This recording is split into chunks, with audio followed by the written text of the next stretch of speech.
Today's tweak is a double feature. The first is called TinyBar, which allows you to change the size and style of your notification banners. It's compatible with iOS 7 and 8 and has been patched for iOS 9 and 10 by a few third parties. For iOS 11, there is Pico banners, and for iOS 12, there is Tiny banners, which are very similar. However, they only make the banners smaller, and they do not have any settings, so you can't control the font style, speed, or most importantly in my case, the size.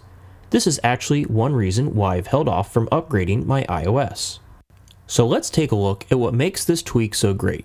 Typically, when you get a notification on an iPad, it appears in a drop-down that just slides down, shows a static display of data, and then slides up again.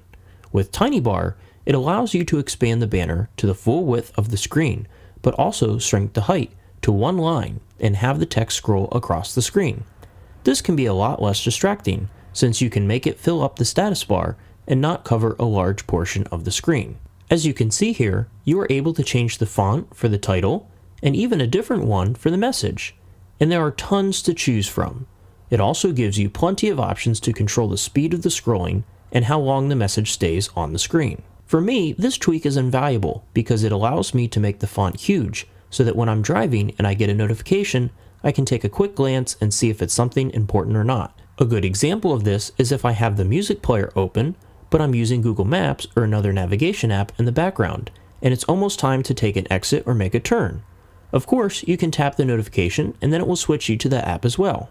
TinyBar is free, but to get the most up-to-date version, you'll need to add a special repo, so I'll put that down in the video description. Next up is a tweak called Now Listening. This one is really simple, but pretty cool. Whenever a song changes, it will give you a notification banner with the name and artist of the song that's playing.